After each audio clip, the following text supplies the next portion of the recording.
Здравствуйте, мои прекрасные! Здравствуйте, мои гордые королевы! Рада видеть вас на своем канале. Спасибо вам огромное за ваши лайки, за ваши осознанные комментарии, за то, что вы выбираете взрослеть и обретать истинное достоинство вместе со мной. Если вы здесь впервые, добро пожаловать! Меня зовут Ирина. Я психолог, таролог. И мы здесь не занимаемся размазыванием розовых соплей. Мы смотрим в суть человеческой психики. Девочки, наша сегодняшняя тема – это, пожалуй, холодный душ для тех, кто заигрался в популярную психологию и превратил всю свою жизнь в отстаивание границ. И в вечную войну за эти самые личные границы. Но перед тем, как мы разберем, почему же ваши крики не работают, я напоминаю, на моем канале есть золотой плейлист. Папка «Сама себе психолог». Если вы чувствуете, что вас постоянно продавливают, если вы устали доказывать миру свое право на уважение, пожалуйста, изучите ролики из этой папки в первую очередь. Прямо сегодня. Без этого глубинного фундамента, без исцеления внутренней дефицитарности, вы таки будете маяться, метаться между ролью терпилы и ролью фурии. Заходите в мой плейлист «Сама себе психолог» и забирайте бесплатную, но очень ценную информацию. Ну а мы с вами переходим к теме. Итак, тема нашей встречи. Почему крики о личных границах – это признак слабости? И как нам сделать так, чтобы окружение считывало их автоматически? Давайте с вами честно. Сколько раз за последний месяц вы срывали голос, доказывая мужу, свекрови или начальнику: «Со мной так нельзя». Вы цитируете умные книги, выстраиваете баррикады, кричите о нарушениях ваших прав. И какой результат? Вас как не слышали, так и не слышат. Как психолог я сообщу вам горькую, жесткую, хирургическую правду. Если вам приходится громко, со скандалом отстаивать свои границы, получается, их просто нет. Ваш крик – это не сила.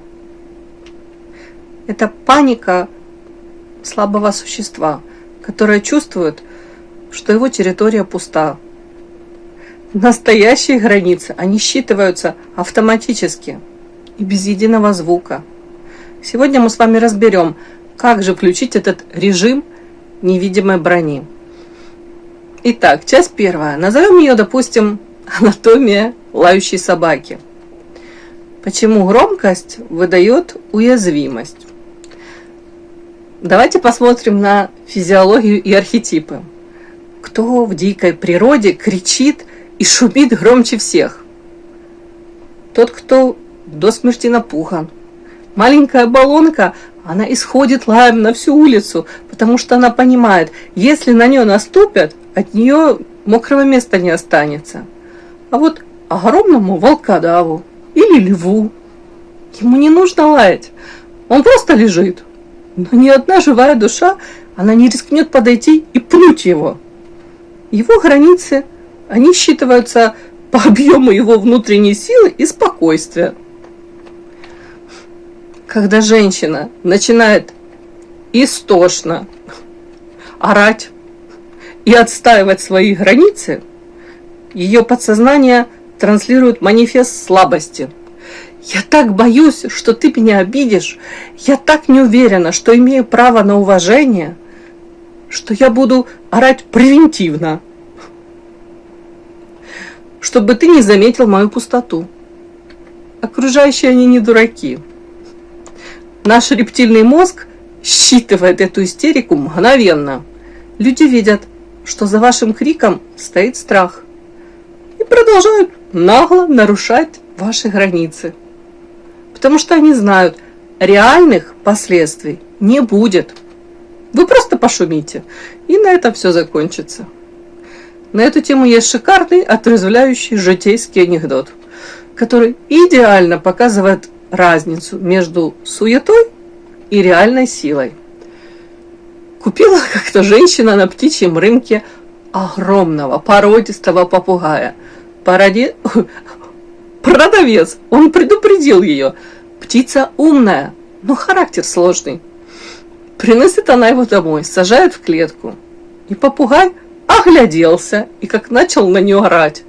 «Эй ты, дура, пожрать мне принеси! И клетку мою не трогай! Это мои границы! Убери свои грязные руки, а то глаз выколю!» И все в этом роде. Женщина в шоке. День терпит, 2 терпит. Попугай орет все громче. Тут еще начал материться. В общем, женщину все это достало. Она молча открывает клетку, хватает попугая за шкварник и с размаху бросает его в темный, пустой морозильник и закрывает дверь. Из морозильника сначала доносится жуткий грохот, крики: «Выпусти! Убью! Это нарушение моих прав!» Потом резко наступает звенящая тишина. Проходит 5 минут, 10. Женщина пугается, что птица замерзла. Открывает дверцу. Попугай медленно, дрожа от холода, выходит, садится на край, аккуратно складывает крылышки, виновато опускает голову и тихо говорит: «Мадам, я прошу прощения. Я был глубоко неправ. Я полностью осознал свои ошибки и обещаю уважать ваше пространство. Но если вас не затруднит, чисто для моего понимания, подскажите, а что такого ужасного сделала вон та курица, которая лежит на нижней полке?» Вот так разбиваются иллюзии о громких границах. Девочки, попугай качал права и орал до тех пор, пока не столкнулся с реальной, молчаливой и ледяной силой, которая способна изменить его реальность за 1 секунду. Окружение начинает уважать ваши границы не тогда, когда вы красиво материтесь, а когда они видят курицу на нижней полке. То есть понимают, что за вашим молчанием стоит реальное, жесткое действие. Понимаете? Сила, она всегда молчалива. Если ворота заперты, об этом не нужно вешать объявление. Итак, часть 2. Назовем ее «Культурный код». Истерика мачехи против немой власти Василисы. Давайте обратимся к сказочным сюжетам, где веками зашита мудрость поколений. Вспомните, пожалуйста, классическую мачеху из «Золушки», или «Морозко», да? Эта мачеха, она постоянно кричит, топает ногами, раздает приказы, декларирует свою власть и пытается контролировать каждый шаг окружающих. Она буквально фонтанирует этой агрессией, при этом пытаясь удержать свои границы и статус. Но каков ее реальный масштаб? Стоит появиться королю или высшей силы, Морозко, да? Как вся ее суета рассыпается. Она слаба. Ее авторитет держится только на страхе и крике. Она уязвимая, закомплексованная женщина, которая катастрофически боится потерять контроль. А теперь посмотрите на другой архетип. Василису Прекрасную или Царевну-лягушку, когда они находятся в своем истинном, величественном обличье. Вспомните эту сцену на Перу. Она не кричит на царя. Она не доказывает этим завистливым невесткам, что она лучше их. Она не ставит границы кулаком по столу, не отстаивает их так. Она выходит спокойная, плавная, наполненная внутренним знанием и силой. Она взмахнула рукавом, озеро, взмахнула другим, лебеди. Окружение замирает в священном шоке. Никому и в голову не придет подойти к ней и сказать какую-то глупость, толкнуть ее или оскорбить. Почему? Потому что ее границы транслируются через ее целостность, вот, через ее магическую эту внутреннюю автономию. Она настолько точно знает, кто она такая, что пространство вокруг нее прогибается под ее чистоту и силу автоматически. Вот к такому архетипу должна стремиться зрелая женщина. К немой власти королевы, а не к базарной истерике мачехи. Подпишись на канал и поставь лайк. Итак, часть третья. Назовем ее «Скрытые выгоды». Зачем тебе выгодно воевать за границей? Давайте снимем белые перчатки. Если вы до сих пор находитесь в роли вечного пограничника и каждый день с кем-то скандалите, значит, вашему подсознанию эта война зачем-то нужна. Какие-то скрытые выгоды вы получаете. Итак, а какие же эти скрытые выгоды вы получаете от громкого отстаивания границ? Во-первых, вам подсознательно нужен легальный повод слить накопившуюся злость, неудовлетворенность жизнью и внутреннюю пустоту. Муж не так поставил чашку? Отлично. Есть повод устроить грандиозный скандал под соусом. Ты нарушаешь мои личные границы. На самом деле вам плохо внутри. Но воевать на внешних фронтах оно безопаснее, чем заглянуть в свою личную бездну. Во-вторых, когда вы с кем-то боретесь, вы чувствуете себя героиней драмы. Я борюсь за себя. Я сильная женщина. Если вы перестаете, да, вот на секунду орать и воевать, то может наступить звенящая тишина, в которой придется спросить себя: а кто я, если на меня никто не нападает? А чем заполнена моя жизнь, кроме этой обороны? А там часто оказывается пустота. В-третьих, кричать «не смей со мной так разговаривать» можно годами, оставаясь жить с абьюзером или работать на копеечной работе у начальника самодура. Это очень удобно. Вы вроде бы защищаетесь, но ничего не меняете. Настоящая граница – это не крик, это молчаливое действие. Собрала вещи и ушла. Написала заявление и уволилась. Но для этого нужна взрослая смелость, а кричать гораздо проще. Часть четвертая. Назовем ее «Пошаговый алгоритм включения автоматических границ». Девочки, если вы готовы прекратить этот цирк с мегафоном и хотите, чтобы ваши границы считывались людьми на квантовом уровне автоматически, записывайте, пожалуйста, 3 правила ментальной тишины. Правило первое.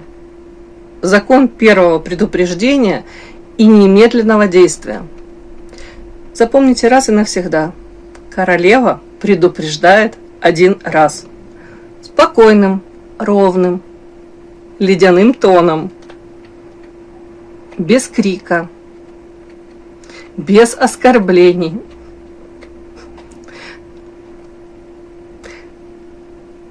Например, мне неприятен такой тон. Если ты продолжишь в таком ключе, я завершу этот разговор. Если же человек продолжает, вы не включаете 2-ю серию предупреждений. Вы молча встаете и уходите. Или же кладете трубку, да? Блокируете. Окружение должно знать, за вашим спокойным голосом всегда следует железобетонное действие. Только тогда вас начнут слышать с полувзгляда. Следующее правило. Зачистка невербального мусора. Мои хорошие, перестаньте суетиться, тараторить, оправдываться и заискивающе улыбаться, когда говорите «нет». Уберите из лексикона фразы «Ой, извините, но я, наверное, не смогу». Говорите твердо «Нет, мне это не подходит». Держите паузу. Не пытайтесь заполнить тишину оправданиями. Пусть ваш собеседник сам справляется со своим дискомфортом. Ваша способность выдержать паузу после отказа – это главный маркер вашей психологической силы. Следующее правило. Наполнение внутренней территории. Ваши границы будут пробивать до тех пор, пока внутри вас сквозит дефицит любви к себе, страх одиночества и жажда одобрения. Наведите порядок в своем внутреннем государстве. Мои хорошие, займитесь своей карьерой, своими увлечениями, своей внешностью, своим душевным покоем. Когда ваша личность станет монолитной, плотной и самодостаточной, люди, окружающие, они интуитивно почувствуют эти изменения, этот объем, и сами начнут держать дистанцию уважения. Итак, мы подошли к финалу нашего ролика. Назовем его «Королевский манифест тишины». Мои королевы, мои прекрасные, запомните, уважают не тех, кто громче всех орет, уважают тех, чье присутствие меняет атмосферу в комнате. Хватит тратить свою драгоценную энергию на лай с прохожими, на доказательство своей ценности тем, кто слеп и глух. Поправляйте свою невидимую корону. Заглядывайте в мою папку «Сама себе психолог» за порцией отрезвляющей внутренней брони. Заприте, наконец-то, ворота своего замка на замок и идите, наконец-то, наслаждаться своей тихой, дорогой, защищенной и до неприличия счастливой жизнью. Чувствуете, как внутри воцаряется эта тяжелая, спокойная, каменная тишина королевы. Вот из этого состояния мы теперь и общаемся с миром. Удачи нам всем! Любите себя, мои дорогие. Будьте монолитом, а не соломенной избушкой. Спасибо. Пока-пока. И да, не забудьте подписаться, кто еще не подписан. Подписка, лайк, колокольчик, можно комментарий. Но те, кто уже подписаны и все это делают, большое вам спасибо. Умнички.